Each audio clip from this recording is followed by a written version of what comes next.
નમસ્કાર દર્શક મિત્રો, રિયલ સમાચારમાં આપનું હાર્દિક સ્વાગત છે। સમાચારોની શરૂઆત કરતા પહેલા એક નજર કરીએ આજના મુખ્ય સમાચારો પર। સુરતના ડાયમંડ બુર્સને ધમધમતું કરવા મુંબઈમાં ભારત ડાયમંડ બુર્સમાં યોજાઈ બેઠક। સુરતમાં ચોરી, બલાત્કાર, પોસ્કો, છેડતી સહિત પ્રવૃત્તિ કરતા 17 આરોપીઓને જેલમાં ધકેલાયા। નાણાવટ પંડોળની ગલીમાં ચોથા માળની ગેલેરી ધરાશાયી, 16 વર્ષની તરુણી ઇજાગ્રસ્ત। કપાસિયા તેલની કંપનીમાં ઓરિજિનલ ડબ્બામાં ભેળસેળ કરતા 8 વેપારી પકડાયા। ગરડા મંદિરના પૂર્વ આચાર્ય પક્ષની અપીલ રદ કરવાના સુપ્રીમના નિર્ણયને સંતો હરિભક્તોએ આવકાર્યો। સુરતમાં 4 ભેજાબાજોએ મુંબઈના ક્રાઇમ બ્રાન્ચના નામે 23 લાખ ખંખેર્યા। સમાચારો વિગતવાર જોઈએ। સુરતના ડાયમંડ બુર્સના ઉદ્ઘાટક થઈ ગયા બાદ પણ મહિનાઓ વીતવા છતાં હજુ ઓફિસો શરૂ થઈ નથી, ત્યારે ડાયમંડ બુર્સને ધમધમતું કરવા માટે એડી ચોટીનું જોર લગાવવામાં આવી રહ્યું છે, જેના માટે મુંબઈમાં ભારત ડાયમંડ બુર્સનો વેપાર બંધ કરી સુરત ડાયમંડ બુર્સમાં આવવાની શરતોનો એજન્ડા પડતો મુકાયો છે। એસટીબીના સંચાલકોએ મુંબઈમાં બીડીબીમાં વેપારીઓ દલાલો સાથે બેઠક યોજી હતી। આ બેઠકમાં વાઇસ ચેરમેન સુરત ડાયમંડ બુર્સના લાલજીભાઈ પટેલે જાહેરાત કરી કે અષાઢી બીજના દિવસથી એસઆરકેના ગોવિંદભાઈ ધોળકિયા અને ધર્માનંદ ડાયમંડ એસટીબીમાં ઓફિસ ખોલશે। મુંબઈના વેપારીઓના સહયોગથી 7 જુલાઈ 2024ના રોજ એસટીબીની 500 ઓફિસો સાથે ખુલશે। સુરત ડાયમંડ બુર્સ વતી ચેરમેન ગોવિંદભાઈ ધોળકિયાએ તમામ મેમ્બરોને સંબોધતા કહ્યું કે આપણે સૌ સાથે મળીને વિશ્વનું સૌથી મોટું office building Surat diamond bourse બનાવ્યું છે। આ ઐતિહાસિક પ્રોજેક્ટના આપણે સૌ ભાગીદાર છીએ। નાની મોટી અનેક મુશ્કેલીઓ અને અવરોધો વચ્ચે પણ આપણા દ્રઢ નિશ્ચય અને પરસ્પરના વિશ્વાસના કારણે આપણે આ ભગીરથ કાર્ય પૂર્ણ કરી શક્યા છે, જેથી વિશ્વભરમાં નોંધ લેવાઈ રહી છે। તેથી આપ સૌનો સાથ અને સહકાર મળશે તો આ ડાયમંડ બુર્સ ધમધમતું થશે।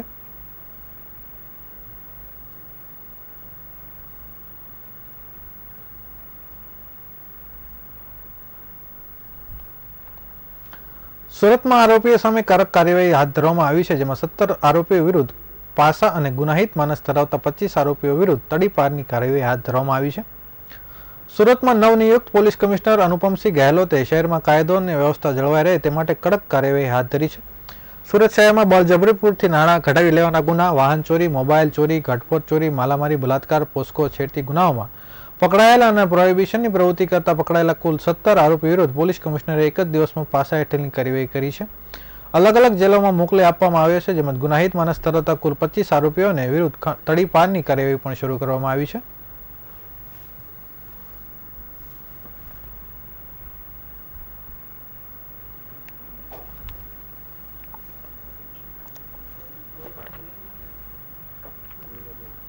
उसमें साथ साथ उस दिशा में भी काम करते हैं। ठीक है।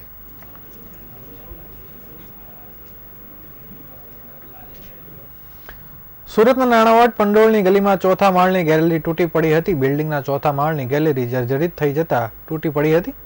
અચાનક દુર્ઘટના બનવાની વિસ્તારમાં લોકોમાં ભાગદોડ મચી ગઈ હતી। આ ઘટનામાં સાયકલ પાસે રમતી બાળકીને સામાન્ય ઈજા થઈ હતી, જ્યારે આસપાસ રહેલા અન્ય લોકોને આ બાદ બચાવ થયો હતો, પરંતુ 16 વર્ષની તરુણી પણ ગેલેરી સાથે પટકાઈ હોવાની માહિતી સામે આવી છે। તરુણીને ઈજા થતા સારવાર માટે હોસ્પિટલમાં દાખલ કરવામાં આવી છે। આ સમગ્ર ઘટના સીસીટીવી કેદ થઈ જવા પામી હતી। ગેલેરી તૂટી પડતા આસપાસના લોકો એકઠા થઈ ગયા હતા। ફાયર વિભાગને જાણ કરવામાં આવી હતી, જેથી ફાયર વિભાગનો કાફલો ઘટના સ્થળે દોડી ગયો હતો। કાટમાળ હટાવી કામગીરી શરૂ કરી હતી। આ સાથે જ બીજી કોઈ ઘટના ન બને તે માટે પણ સાવચેતીના પ્રયાસો કર્યા હતા। સબ ફાયર ઓફિસર મહેશ પટેલે જણાવ્યું હતું કે ગતરોજ 5:30 આસપાસ ગેલેરી તૂટી પડી હોવાનો ફાયર વિભાગને કોલ મળ્યો હતો। અહીં આવીને જોતા ચોથા માળની ગેલેરીનો ભાગ પડ્યો હોવાની જાણકારી મળી હતી। લોકો પાસેથી જાણવા મળ્યું હતું કે એક બાળકીને ઈજા થઈ છે, જ્યારે 16 વર્ષની તરુણી પર ગેલેરી સાથે પટકાઈ હોવાથી તેની હોસ્પિટલમાં ખસેડવામાં આવી છે।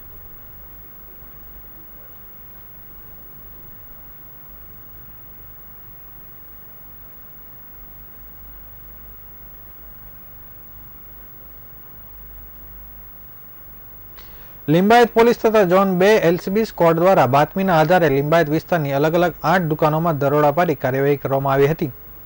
એનકે પ્રોટીન્સ તિરુપતિ કપાસિયા તેલના લેબલ તથા બૂચની કોપી કરી તેલના ડબ્બાનો ગેરકાયદે દુરુપયોગ કરતા હોવાથી કોપીરાઇટ લેબલવાળું તેલ બજારમાં વેચાણ કરનાર આરોપી સામે ગુનો નોંધી કાર્યવાહી હાથ ધરી છે।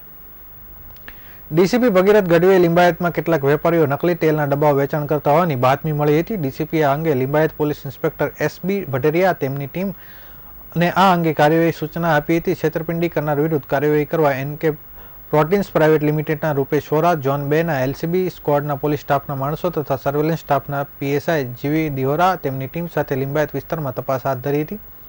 આ દરોડાની કાર્યવાહીનો વિડીયો પણ બનાવી લેવાયો હતો. લિંબાયત વિસ્તારમાં અલગ અલગ 8 કિરાણા સ્ટોરની દુકાનમાં રેડ કરાઈ હતી.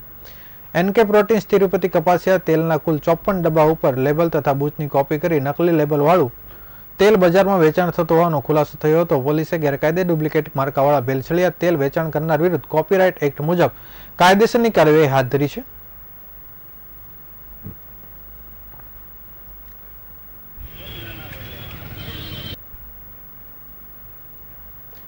ગઢડા ગોપીનાથજી દેવ મંદિરના પૂર્વ આચાર્ય પક્ષ અને હાલના આચાર્ય પક્ષ વચ્ચે છેલ્લા ઘણા વર્ષોથી વિવાદ ચાલી રહ્યો છે. ત્યારે આગામી 21મી એપ્રિલના રોજ થનારી ચૂંટણી અગાઉ સુપ્રીમ કોર્ટનો ચુકાદો આવ્યો છે. પૂર્વ આચાર્ય પક્ષ દ્વારા કરવામાં આવેલી અપીલને સુપ્રીમ કોર્ટ દ્વારા ફગાવવામાં આવી છે, જેથી સત્સંગ સમાજના ગઢડા મંદિરના આશ્રિતો અને સંતોનો ચુકાદાને આવકાર્યો છે. ચેરમેન હરિજીવન સ્વામીએ કહ્યું હતું કે સુપ્રીમ કોર્ટના ચુકાદાને હરિભક્તો આવકાર્યો છે. ગઢડા મંદિરની ચૂંટણી આવે છે, દર 5 વર્ષે ચૂંટણી આવે છે. ચૂંટણીમાં રોડા નાખવા માટે પણ પ્રયત્ન થતા હોય છે. નિવૃત્ત જજની નિમણૂક કરાઈ, તેની બદલી કરાઈ હતી. હાઈકોર્ટમાં અરજીઓ કરાઈ હતી. એલપીએ કરવામાં આવી હતી. તે તમામ કોર્ટ રદ કરી હતી. પૂર્વ આચાર્ય અજેન્દ્ર મહારાજને ગાદી પરથી દૂર થયા અને 20 વર્ષ થયા છે. હાલના આચાર્ય રાકેશ પ્રસાદ મહારાજ ગાદી પદેથી ઘણા સત્સંગ વિકાસના કામ કર્યા છે. હરિજીવન સ્વામીએ આક્ષેપ સાથે જણાવ્યું હતું કે એસપી સ્વામી અને ઘનશ્યામ સ્વામીએ લોકોને ગેરમાર્ગે દોર્યા હતા. પોતાના લાભને લઈને સંસ્થાની નિંદા કરી હતી. અફવાઓને ફેલાવાતી હતી. હરિભક્તો સાવધાન રહેવાની જરૂર છે. 5 વર્ષમાં ઘણા કેસ કર્યા પણ ક્યાંય સફળતા મળી નથી. હરિભક્તે તેમને ધક્કો માર્યો છે. આ વખતે પણ તેમને જાકારો મળવાનો છે. 21મી એપ્રિલ ચૂંટણી ત્યારે મહિલાઓને હાથો બનાવી આગળ કરાય છે, પ્રચારમાં ઉતારાય છે. ત્યારે મારે એક જ કહેવાનું છે કે સાંખ્યોગી બહેનો ભક્તિ કરવાની હોય છે. ચુકાદાની સંપૂર્ણ સંપ્રદાયમાં આનંદની લાગણી છવાઈ ગઈ છે.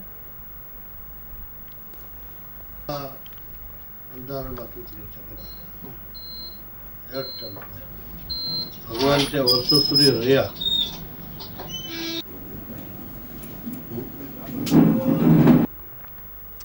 સુરતના બેજાબાજોએ ટૂંકા રસ્તો અપનાવી મોટા પૈસા કમાવાનો કારસો રચ્યો હતો. જેમાં માટે વેપારી ફોન કરીને કહ્યું કે મુંબઈ એરપોર્ટ પર કસ્ટમ વિભાગે પાર્સલમાંથી એમડી સામાન સીઝ કર્યું છે. મુંબઈ ક્રાઇમ બ્રાન્ચના નામે ટોળકીએ ભટારના વેપારી દક્ષેશ પારેખ પાસેથી 23.30 લાખ પડાવ્યા હતા. આ ગુનામાં સાયબર ક્રાઇમે મોટા વરાછામાંથી કુરિયર કંપનીનું કામ કરનાર સહિત 4ને ઝડપી પાડી આગળની કાર્યવાહી હાથ ધરી છે. બેજાબાજોએ વોટ્સઅપ કોલ થકી વેપારીને ફોન કર્યો હતો, જેમાં કહ્યું કે કુરિયર કંપનીમાં ગેરકાયદે વસ્તુઓ આપના પાર્સલમાંથી મળી છે. મુંબઈ એરપોર્ટ ઉપર 5 પાસપોર્ટ, 4 ક્રેડિટ કાર્ડ, 1 લેપટોપ, 200 ગ્રામ એમડી, 1 સાડી અને 4 કિલો કપડાં કસ્ટમ વિભાગે સીઝ કર્યા છે. ફરીથી વોટ્સઅપ કોલ કરી ડીસીપી બાલસિંહ રાજપૂતની ઓળખ આપી હતી. સાથે જ વેપારીનું આઈપી એડ્રેસ અને ટ્રાન્ઝેક્શન આઈડી ચેક કરવા માટેનું ટ્રાન્ઝેક્શન કરવા જણાવ્યું હતું, જેથી વેપારીએ ગભરાઈ જઈ આઈસીઆઈસીઆઈ બેંકમાંથી આરોપીના પંજાબ નેશનલ બેંકમાં 23.30 હજારના આરટીજીએસ મારફતે ટ્રાન્સફર કર્યા હતા. આરોપીએ ફરિયાદીને મુંબઈ પોલીસ કમિશનરની ખોટી સહી સિક્કાવાળા બનાવટી દસ્તાવેજો પણ મોકલ્યા હતા. સીબીઆઈના નામે content to terms of confidential agreement નામની બનાવટી નોટિસ પણ આપી હતી. વેપારીએ ડીસીપી સાયબરના ઇન્ચાર્જ અને સીબીઆઈના ઇન્વેસ્ટિગેશન યુનિટ તરીકે બાલાસિંહ રાજપૂતના નામની નોટિસ મોકલી હતી. પકડાયેલ આરોપી સાથે કેટલાક લોકો જોડાયેલા છે અને કઈ રીતે ડોક્યુમેન્ટ બનાવતા હતા તેની તપાસ શરૂ કરવામાં આવી છે.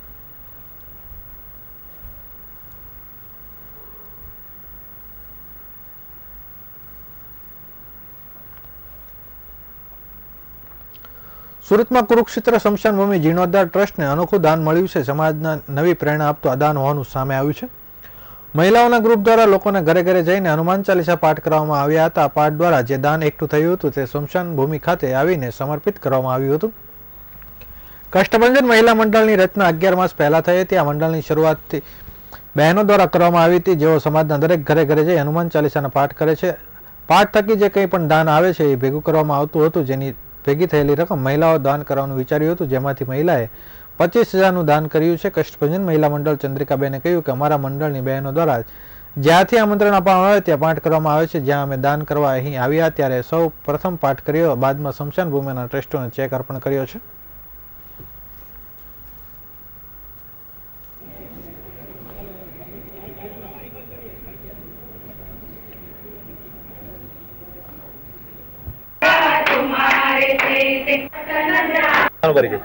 મારું નામ ચંદ્રિકા ચોટલિયા છે અને અમારું મહિલા મંડળનું નામ છે કષ્ટભંજન હનુમાનજી મહિલા મંડળ. અમારા મંડળને શરૂઆત થઈ એને 10 થી 11 મહિના થયા છે અને એમાં અમે 11 હનુમાન ચાલીસા કરીએ છીએ, આરતી કરીએ છીએ, હાર કરીએ છીએ અને ઘરે ઘરે જઈને અમે બધાના ઘરે જઈને પાઠ કરીએ છીએ. એ પાઠનો ભંડોળ અમારો ભેગો થયો હતો. એમાંથી અમને એવું લાગ્યું કે અમારે પહેલો જ અમારે કોઈ દાન કરવું છે તો અમે એ સ્થળ અમે વિચાર્યું કે અમે સ્મશાન ભૂમિમાં કરીએ. તો અમે કુરુક્ષેત્ર સ્મશાન ભૂમિમાં એ દાન કરવા આવ્યા છે અને જે ભંડોળ ભેગો થયો હતો એમાંથી અમે અહીંયા દાન લખાવ્યું છે. બેન, કેટલી મહિલાઓ આપણા મંડળમાં જોડાયેલી છે? અમારા મંડળમાં 50 થી 55 મહિલાઓ જોડાયેલી છે. આજે દાન આપ્યા પહેલા બી એક પાઠ કર્યો. હા, કેવું લાગ્યું? અમને એવું લાગ્યું કે અમે પાઠ કરીને જ ભગવાનના જે દાન ભેટ આવી હતી તો અમને એવું લાગ્યું કે આજે અમે પહેલું દાન કરીએ છીએ તો એ બી અમે પાઠની શરૂઆતથી જ કરીએ. એટલે અમે પહેલા અહીંયા હનુમાન ચાલીસાનો પાઠ કર્યો અને પછી અમે દાન કર્યું છે. વાત અત્યાર સુધી લોકોના ઘરે જેટલા બી એને આમંત્રણ આપ્યું ને તમે ગયા, પણ આજે પહેલી વખત સ્મશાન ભૂમિમાં પાઠ કર્યો, એમાં બાબતે શું? લોકસભા ચૂંટણીના ત્રીજા તબક્કામાં મતદાન માટે ઉમેદવારી નોંધાવવાનો આજે અંતિમ દિવસ છે. ત્યારે ગુજરાતમાં કેન્દ્રીય ગૃહમંત્રી અમિત શાહે ગાંધીનગર અને ભાજપ પ્રદેશ પ્રમુખ CR પાટીલે નવસારી બેઠક પર વિજય મુહૂર્તમાં ઉમેદવારી નોંધાવી હતી. તો જામનગર બેઠક પર ભાજપના પૂનમબેન માંડવ, રાજકોટ બેઠક પર કોંગ્રેસના પરેશ ધાનાણી, નવસારી બેઠક પર કોંગ્રેસના યશોદ દેસાઈ અને મહેસાણા બેઠક પર કોંગ્રેસના રામજી ઠાકોરે ઉમેદવારી નોંધાવી હતી. નવસારી લોકસભા બેઠક પર ફોર્મ ભરવાના અંતિમ દિવસે વિજય મુહૂર્તમાં ભાજપના CR પાટીલ અને કોંગ્રેસના ઉમેદવાર યશોદ દેસાઈ ફોર્મ ભરવા માટે પહોંચ્યા હતા. ભાજપ અને કોંગ્રેસના બંને ઉમેદવારોની કલેક્ટર કચેરી પર મુલાકાત થઈ હતી. આ સમયે કોંગ્રેસના ઉમેદવાર યશોદ દેસાઈ પાટીલની નજીક જઈ કાનમાં કહ્યું હતું કે જે સાંભળી પાટીલ હસ્યા હતા અને ત્યાંથી આગળ જતા રહ્યા હતા. ફોર્મ ભર્યા બાદ મીડિયા સાથેની વાતચીતમાં યશોદ દેસાઈએ કહ્યું હતું કે મેં પાટીલને શુભેચ્છા પાઠવી હતી. ત્યારબાદ પાટીલે પણ મને શુભેચ્છા પાઠવી હતી.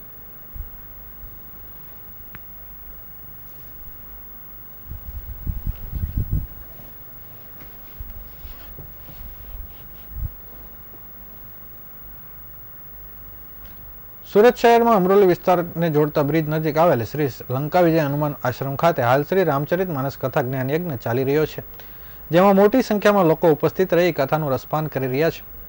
કતારગામ ખાતે આવેલા શ્રી લંકા વિજય હનુમાનજી આશ્રમ ખાતેની શ્રી રામચરણ દાસ બાપુના શિષ્ય શ્રી મહામંડલેશ્વર મહંત સીતારામ દાસ બાપુના સાનિધ્યમાં શ્રી રામચરિત માનસ કથા જ્ઞાન યજ્ઞનું આયોજન કરવામાં આવ્યું છે. આ જ્ઞાન યજ્ઞનો ગત તારીખ 14મી એપ્રિલના રોજ પ્રારંભ થયો હતો, જે આગામી તારીખ 22 પૂર્ણ થનાર છે. આ જ્ઞાન યજ્ઞમાં વક્તા શ્રી શાસ્ત્રી નિલેશભાઈ જોશીના કંઠે હાલ લોકો કથાનું રસપાન કરી રહ્યા છે. જ્યારે આજરોજ કથામાં સીતારામ વિવાહની આયોજન કરવામાં આવ્યું હતું. આ જ્ઞાન યજ્ઞ કથાની સાથે સાથે સામાજિક સેવા પણ કાર્યો કરવામાં આવી રહ્યા છે. આ કથા ઉપરાંત શ્રી હનુમાન જયંતિ મહોત્સવનું પણ આયોજન કરવામાં આવ્યું છે.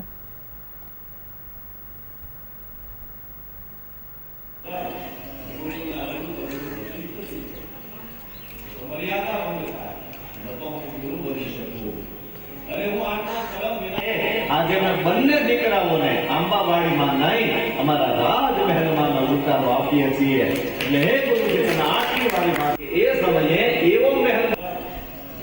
जगन्नाथ जय हनुमान जी महाराज की जय।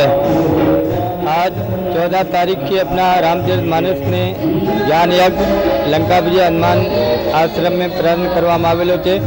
એની અંદર હજારોની સંખ્યાના લોકો આવે છે. आज छठा दिवस છે. आज राम विवाह ने जोर शोर से अपने राम विवाह ने रामनी विवाहની પ્રસંગ ઉજવાશે.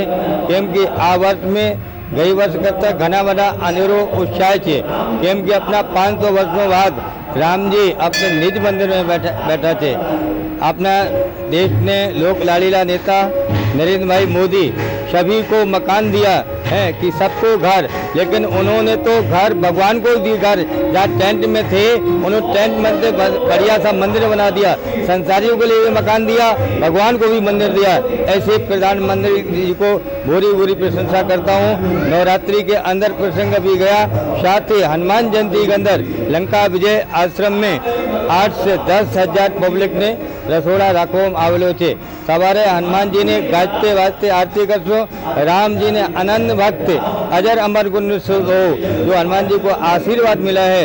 ऐसे हनुमान जी का प्रागट दिवस है. हनुमान जयंती ने दिवसे यानी खूब रंगे चंगे अपना हनुमान जयंती त्यौहार मनावशे. जय श्री राम.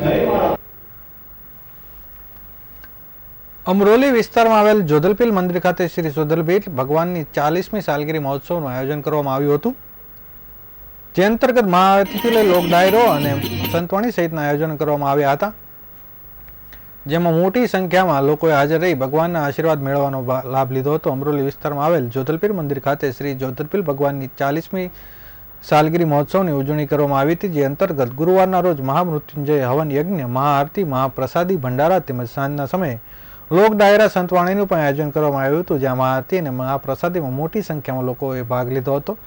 ઉપરાંત સાંજ દરમિયાન યોજાયેલ લોક ડાયરા સંતવાણીમાં મોટી સંખ્યામાં લોકો ઉપસ્થિત રહી ભજન સત્સંગનો લાભ લીધો હતો.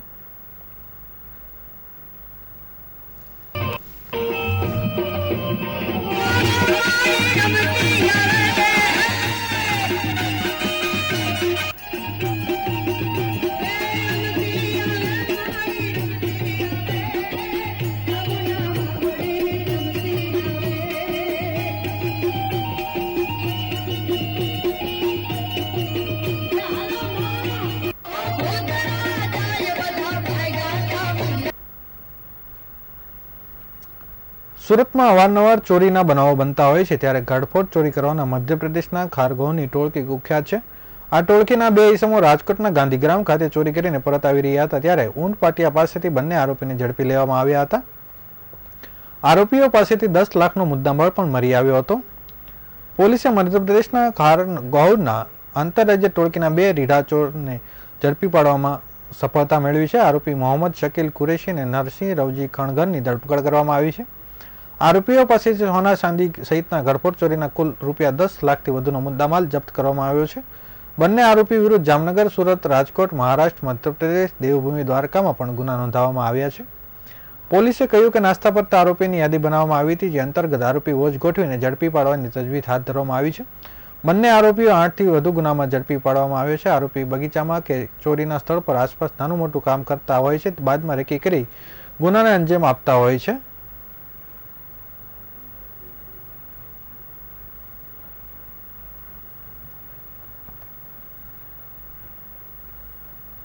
ટેલિગ્રામ ઉપર પાર્ટ ટાઈમ જોબ આપવાનું જણાવી હોટલ બુકિંગનો ટાસ્ક પૂર્ણ કરવામાં સારું વળતર મળશે ના નામે ભોળવી લોકો પાસેથી પૈસા પડાવનાર 3 શખ્સોને સાયબર ક્રાઇમ પોલીસે પકડી પાડ્યા છે. સુરત સાયબર ક્રાઇમ પોલીસને ફરિયાદ મળી હતી કે અલગ અલગ ટેલિગ્રામ આઈડી ઉપરથી વાતચીત કરનાર તથા અલગ અલગ બેંક એકાઉન્ટ ધારકો દ્વારા પૂર્વ આયોજિત કાવતરું રચી અલગ અલગ બેંકમાં બોગસ ડોક્યુમેન્ટના આધારે એકાઉન્ટ ઓપન કરાવ્યા હતા અને સુરતમાં ટાસ્ક પૂર્ણ કરવા બહાને મોટું કમિશન આપવાની વાત કરી હતી. તેની સામે અલગ અલગ ટાસ્કના ₹12,21,000 કરાવી માત્ર 75,600 પરત આપ્યા હતા. બાકીના 11,45,000 પરત ના આપી છેતરપિંડી કરી હતી, જે ફરિયાદના આધારે સાયબર ક્રાઇમ પોલીસે તપાસ શરૂ કરી હતી, જેમાં સંડોવાયેલ 3 આરોપીને પોલીસે ઝડપી પાડ્યા છે. પોલીસે નિકુંજ મોરડિયા, હાર્દિક જોડિયા અને નિકુલ ઝીંઝાડિયાની ધરપકડ કરી છે. આરોપીએ ટેલિગ્રામ મારફતે અજાણ્યા લોકોને ફોન કરી વિવિધ ટાસ્કના બહાને તેમની પાસે પૈસા પડાવી છેતરપિંડી કરતા હતા. હાલ આરોપીએ 3 શખ્સોને લઈ આગળની કાર્યવાહી શરૂ કરી છે.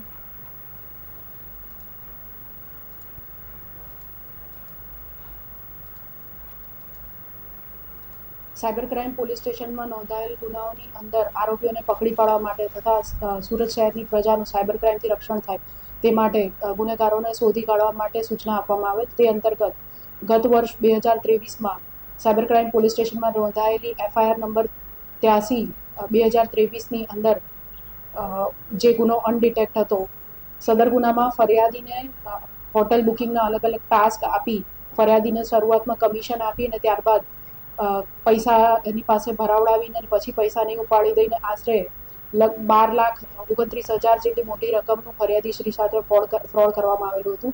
સદર અનડિટેક્ટ ગુનાને સાયબર ક્રાઇમ પોલીસ દ્વારા ડિટેક્ટ કરીને 3 જેટલા આરોપીઓની ધરપકડ કરવામાં આવી છે.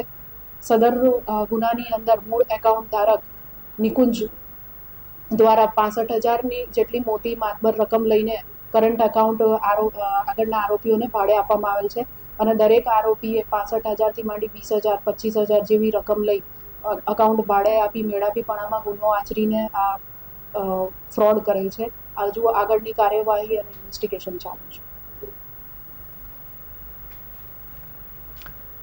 આ હતા અત્યાર સુધીના રિયલ સમાચાર. નવા સમાચારો સાથે ફરીથી મળીશું. ત્યાં સુધી રજા આપશો. નમસ્કાર.